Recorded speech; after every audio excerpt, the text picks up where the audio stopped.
I also don't have a 60 milliliter syringe, so that would be placed on this portion of the tubing, the clear side. And I would wiggle the syringe to loosen it and then pull back, assess the contents for pH, and then return them back.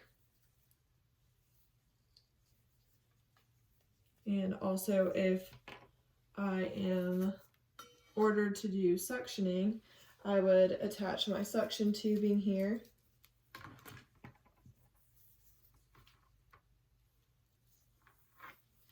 And I would place it on light intermittent suctioning, making sure that the blue pigtail here remains above the stomach. And if I am not suctioning, I would just loop this back in here using the tubing.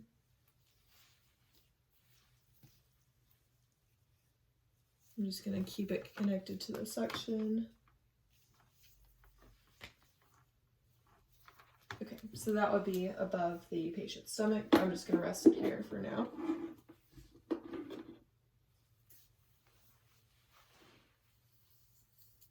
Now I'm going to remove the temporary placement tape and use this piece of tape to secure it from the nose. Oops, got my tape backwards. Use it to secure it from the nose, and then here, allowing there to be some resistance so the patient can still turn their head, and this is determined by hospital policy. And then I'm also going to take my label piece of tape and label it on the nose.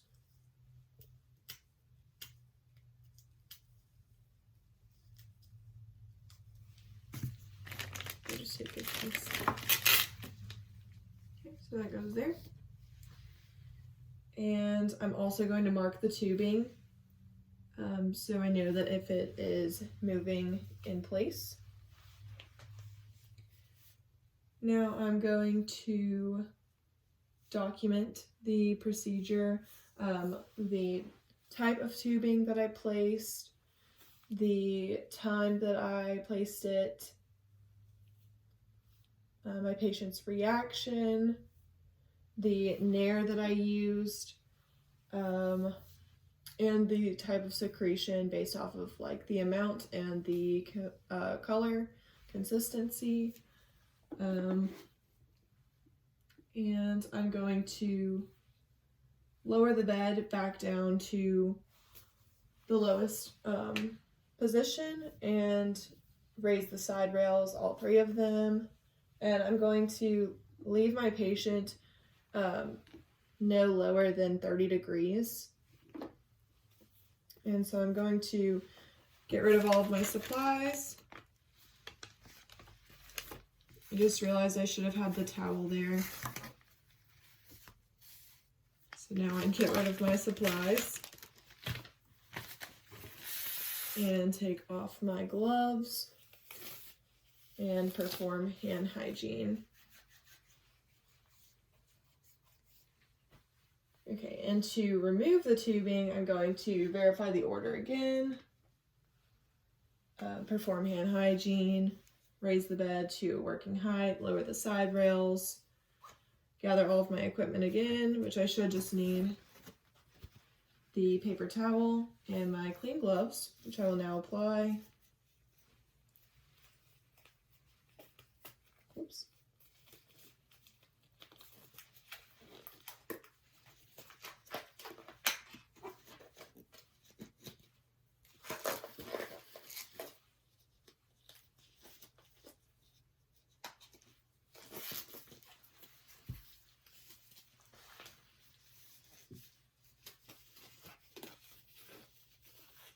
And I'm going to put the patient back into high Fowler's position like I did for the insertion.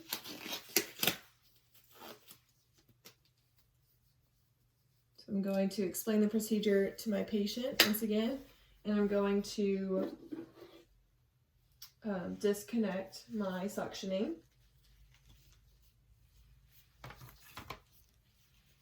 And I'm going to kink the tubing.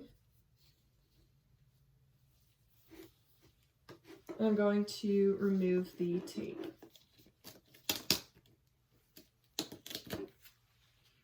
Now I'm going to advise my patient to take a deep breath and hold it as I pull it out.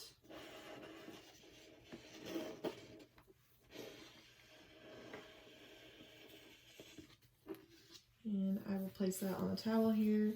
And I'm monitoring the vital signs. I also forgot to mention that before I take it out, I'd also have to auscultate for bowel sounds and vital signs, just as I did for the insertion portion. And then I will throw this away. Remove my gloves. Lower my patient bed back down, raise the side rails. Same thing with the 30 degrees. And perform hand hygiene, and then I will document how the patient reacted to the procedure and if any secretions were found. And that completes my NG tube video. Thank you.